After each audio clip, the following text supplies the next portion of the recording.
A very good evening to you and welcome to the news tonight.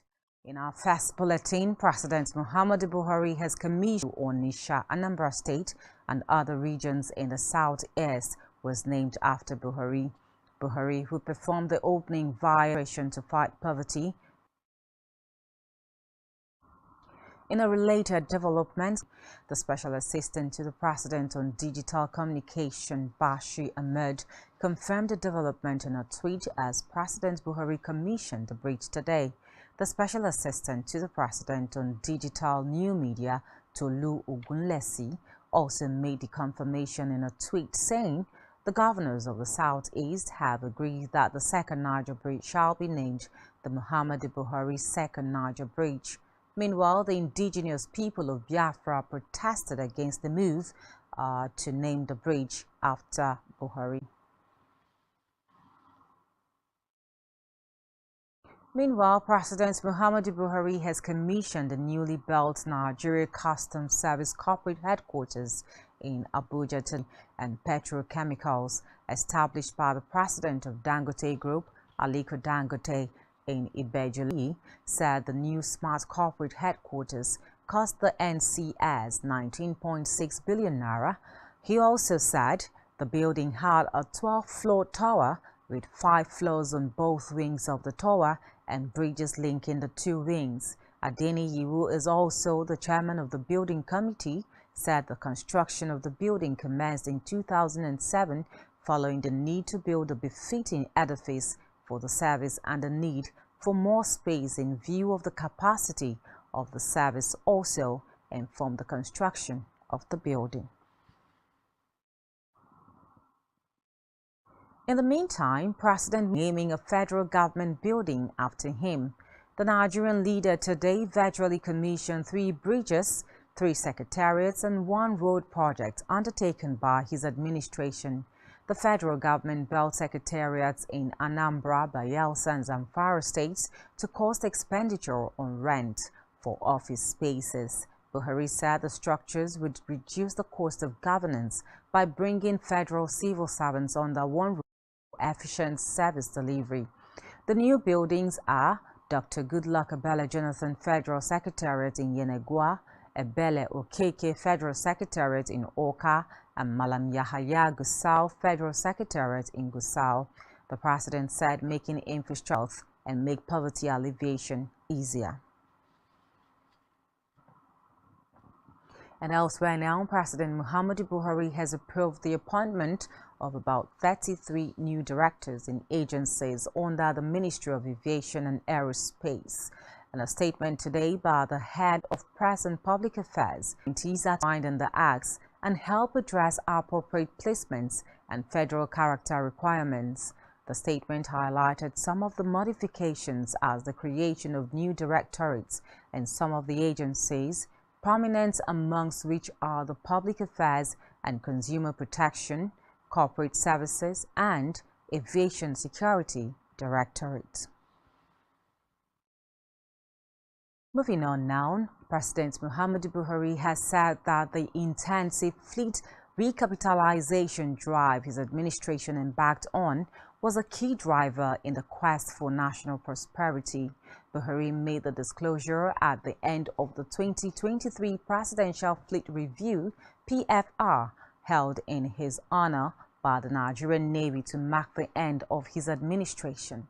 Speaking on the theme of the PFR, Fleet Readiness for National Prosperity, the president said it was carefully chosen to underscore response capability of the Nigerian Navy to infringement in the country's maritime spaces and in the Gulf of Guinea towards attainment of national prosperity.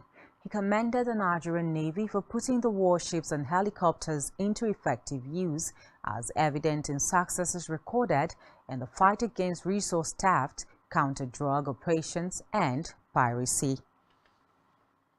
I had the honor to commission a new helicopter NN410 manufactured in Italy and an Escada, a land ship transport built in Sharjah, United Arab Emirates, and NNS Ibino, donated by the People's Republic of China, I have no doubt that the incoming administration of President-elect, His Excellency Bola Ahmed Tinubu, will sustain the current tempo of our administration in giving Navy necessary support to effectively carry out its assigned tasks. My best wishes to our Navy for protecting our maritime domain and the economic prosperity of Nigeria. Meanwhile, President Muhammadu Buhari has approved the allocation of houses for the 22 members of the Super Eagles at the National Housing Estates and the state of their choice. It should be recalled that the then military government of Sani Abacha had promised the Tunisian 1994 winning Super Eagles squad houses for their performance, which was for years unredeemed. This was disclosed today by the president, represented by the Minister of Humanitarian Affairs, Disaster Management and Social Development, Sadiya Umar Farouk, who was in Zamfara to commission National Housing Estates. Farouk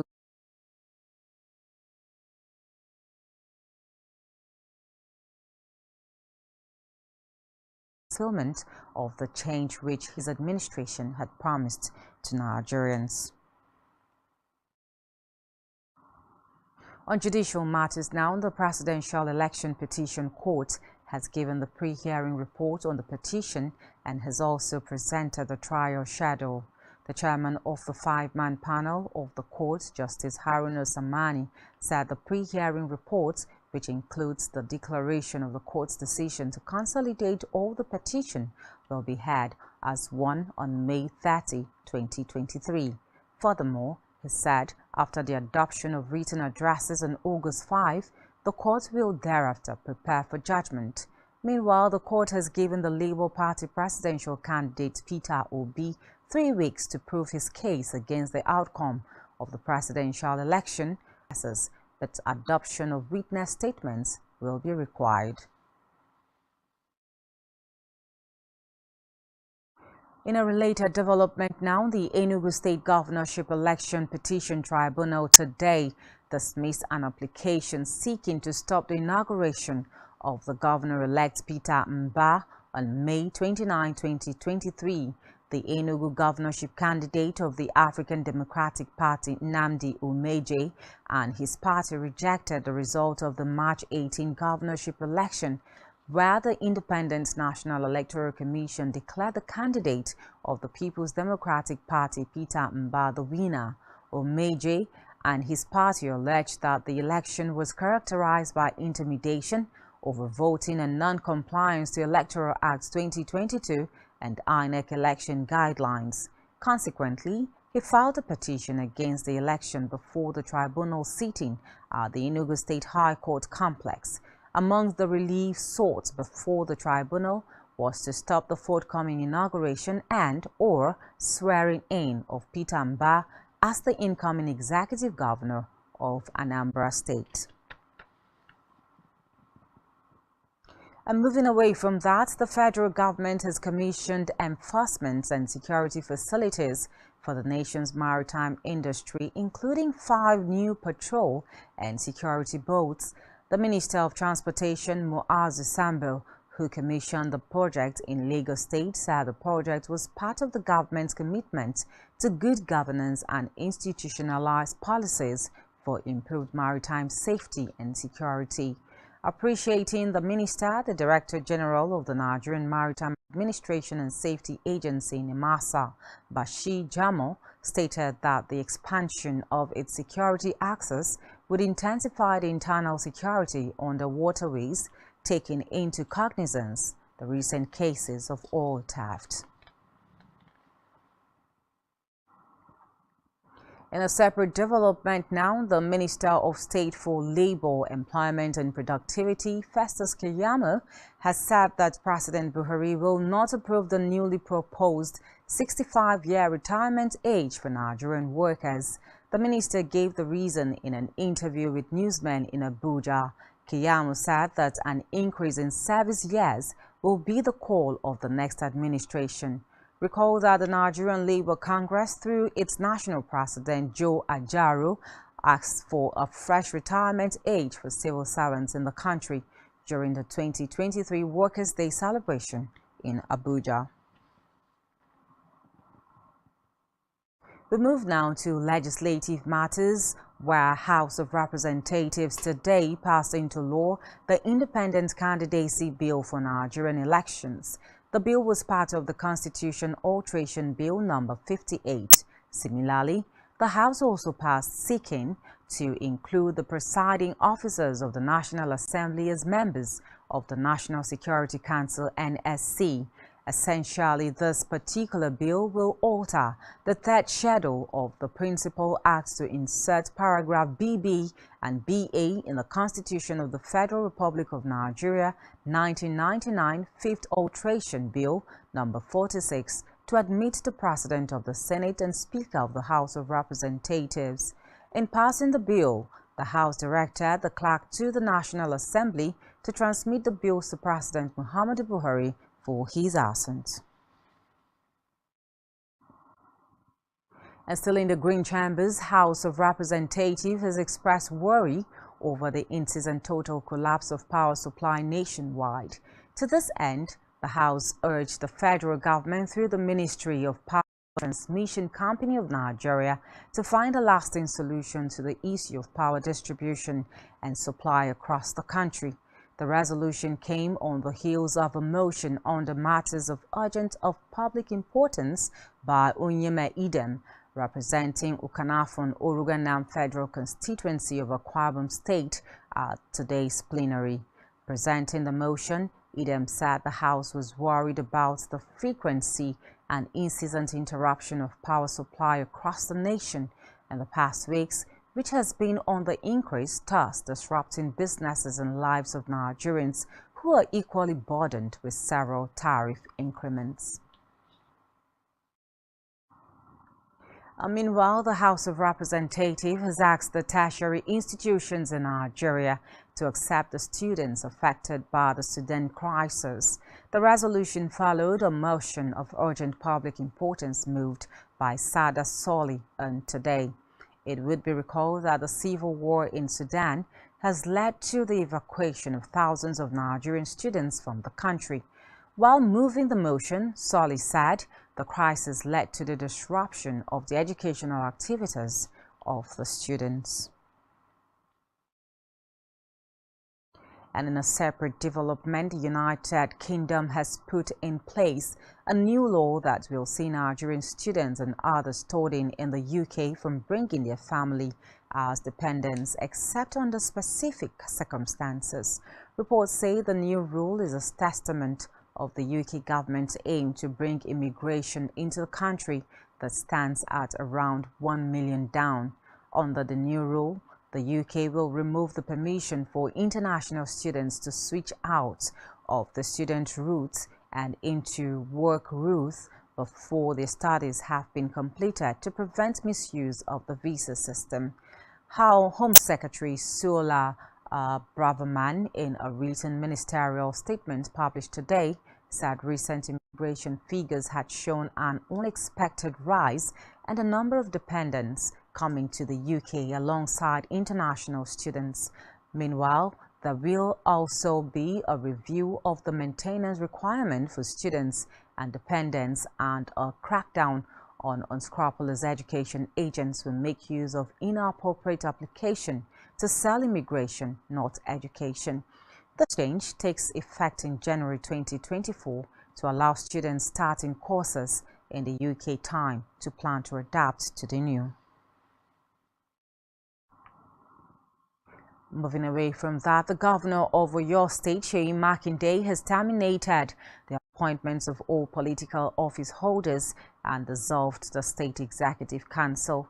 This is contained in a letter signed by the Chairman Transition and Inauguration Committee, Segun Ogunwuyi, who doubles as the Chief of Staff to the governor.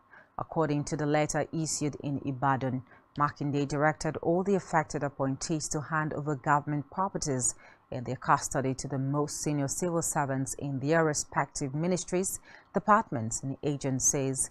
The governor, however, excluded political office holders in statutory commissions from the directive. Makinde appreciated the contribution of the affected appointees to the development of the state, wishing them success in their future endeavor. In Akwa Ibom State now, the governor, Udom Emmanuel, has reiterated that the rural development adventure of his government was also an expression of his gratitude for the support he has enjoyed from the rural dwellers in the last 8 years. And speaking during the inauguration of the 10.4 kilometers Utu Ikod Ikuika Road in Etimekpo local government area, Governor Emmanuel stressed that the projects are a demonstration of his resolve to optimize the economic potentials of rural communities in Akwa Ibom State by availing them with relevant infrastructure. According to him, the project was in fulfillment of his promise that the completion agenda will touch the rural communities in order to open the economy of those communities.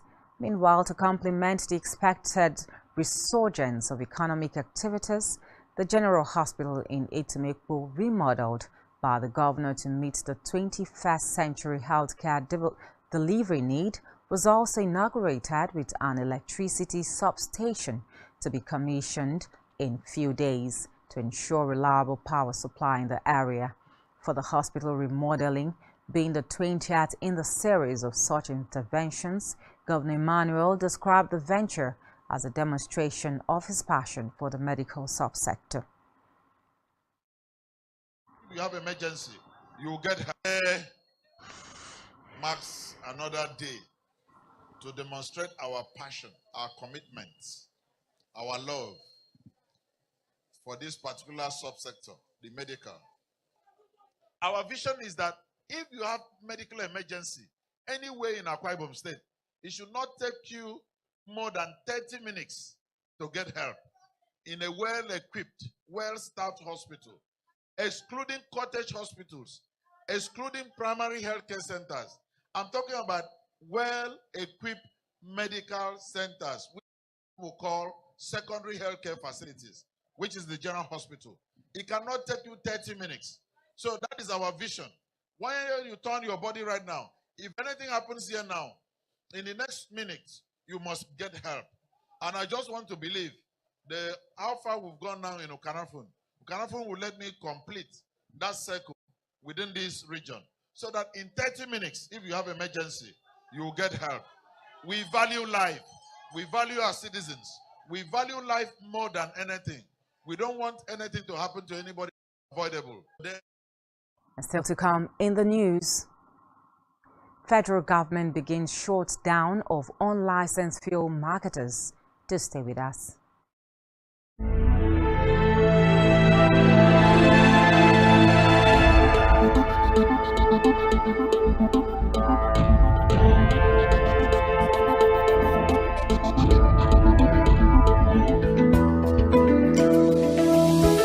Business exists only to meet the needs of the people, but there's an extra advantage if your product and services are pitched on a platform that gives you the added advantage over your competitors. For your desired return on investment and so much more, advertise on Spectrum Television, on StarTimes DTH Channel 421 and on free-to-air with a frequency of 12733. Spectrum Television, broadening your horizon.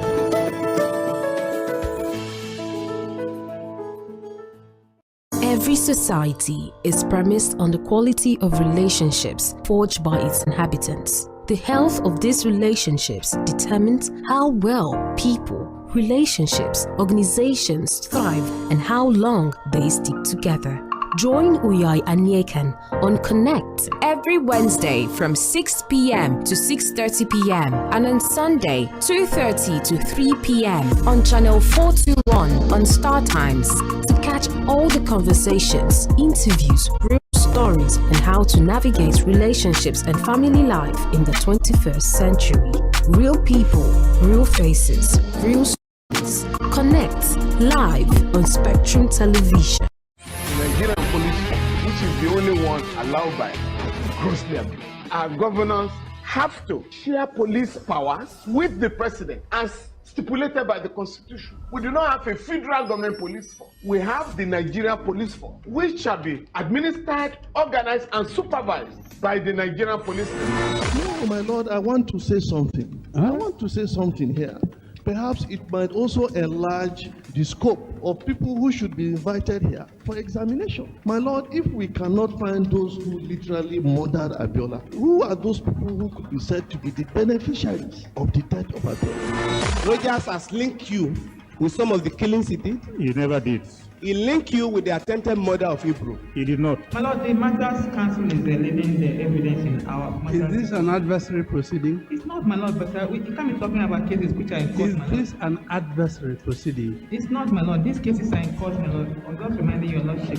My lord, sorry, my lord, I think I'll be in cross-examination. Legally Speaking, a program that deals with legal issues and questions we face as citizens of this amazing country, Nigeria. Legally Speaking. Join us every Friday from 5 p.m. to 6 p.m. for Legally Speaking.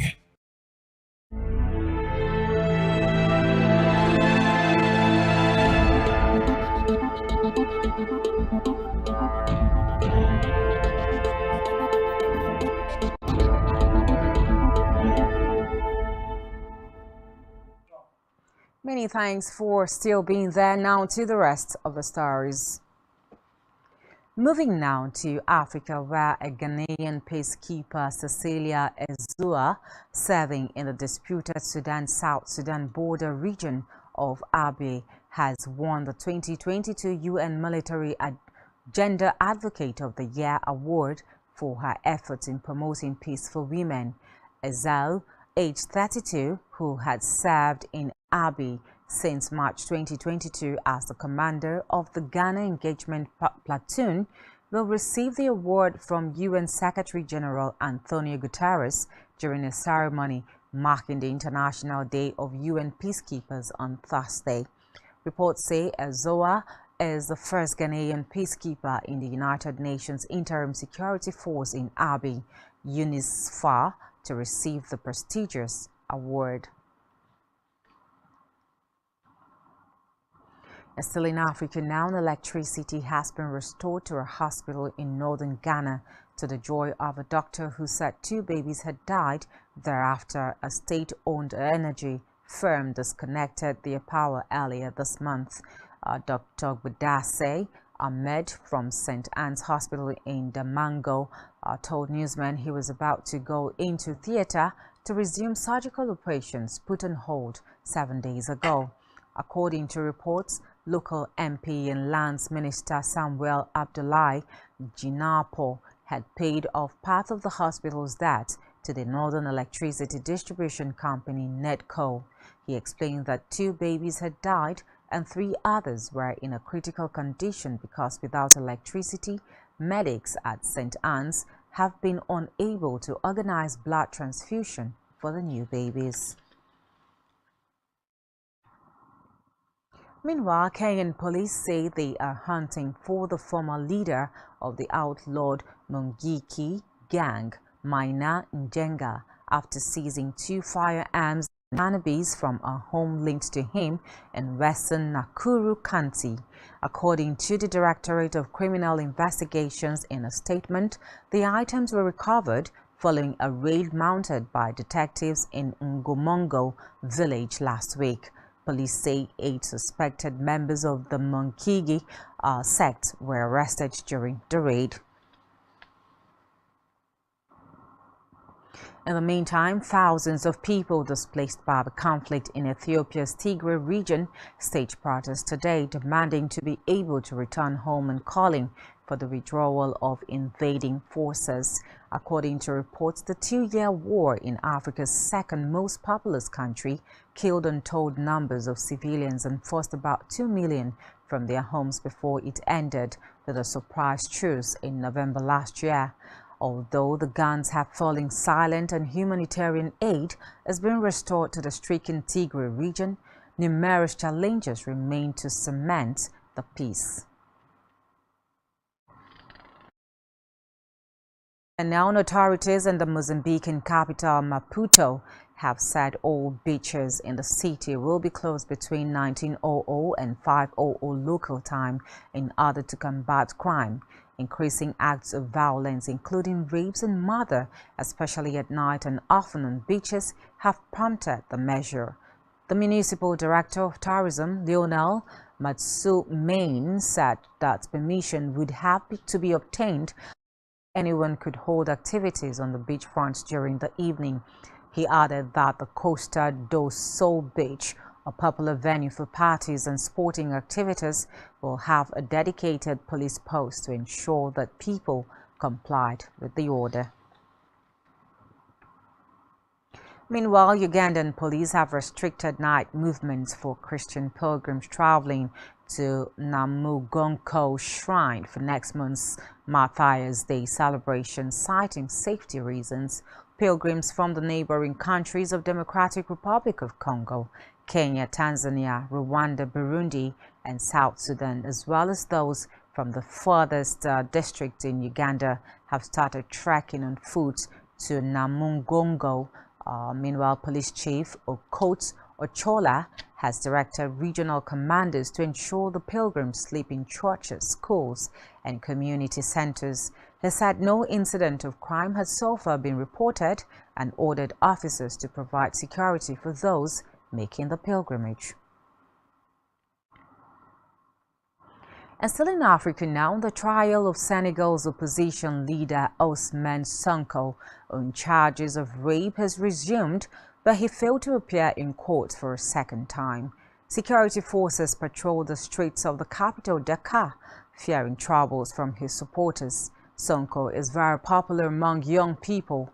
The 48-year-old politician says the trial, which started last week, is politically motivated and aimed at stopping him running for the presidency next year.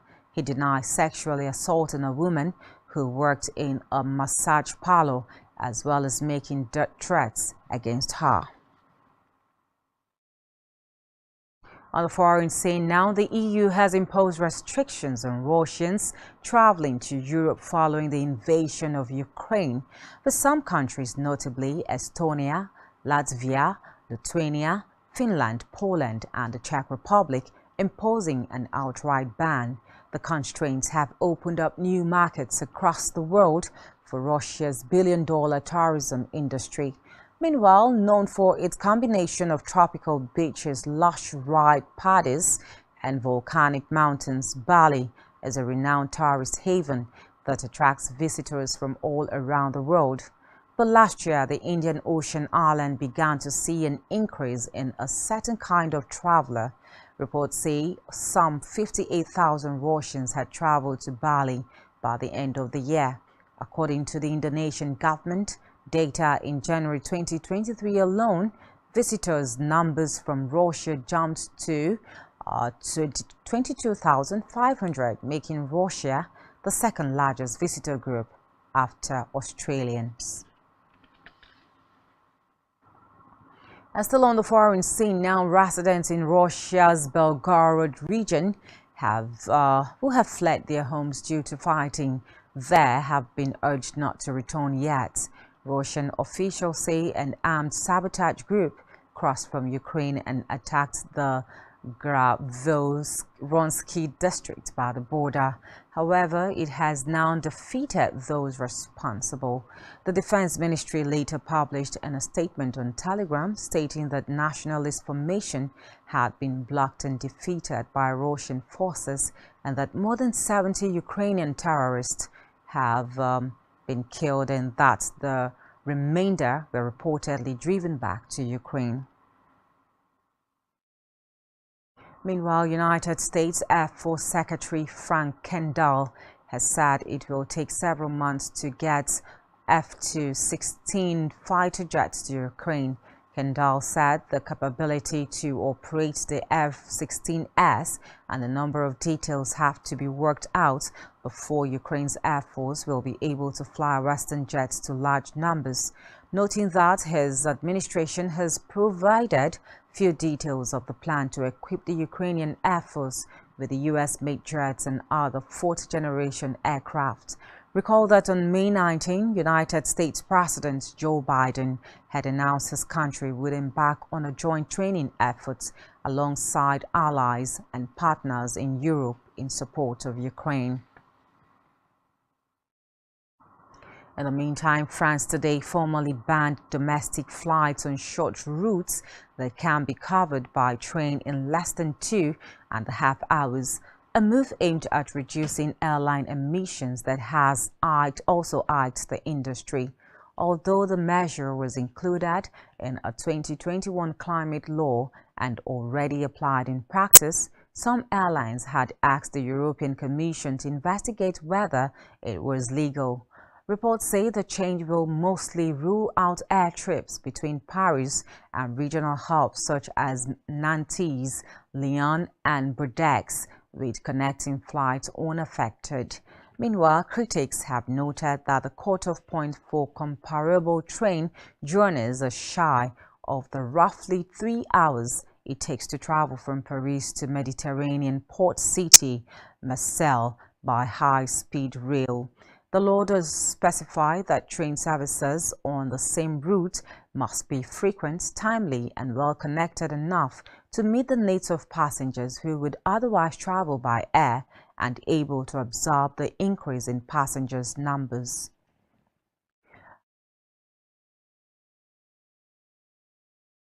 Harry has reportedly lost the legal challenge over his bid to be allowed to make private payments for police protection. According to Harry's lawyers, a judicial review of the rejection of his offer to pay for protection in the UK was needed after he stopped being a working royal, but the court has ruled against the demand. Reports say the ruling followed a one-day court hearing in London. Reports Harry's lawyers had challenged the decision to reject his private funding for police protection for himself and his family when visiting the UK. On a business news now, the federal government has announced that no unlicensed petroleum products dealer would be allowed to load products from June 1, 2023, as it is set to shut down such businesses. The government gave the warning in Abuja through the Nigerian Midstream and Downstream Petroleum Regulatory Authority, NMDPRA, at a stakeholders' engagement on gas utilization in Nigeria. It warned that from June 1, anyone who wishes to deal on petroleum products must obtain a license, stressing that the objective of the engagement was to enlighten operators on the need to urgently obtain the requisite petroleum storage license and to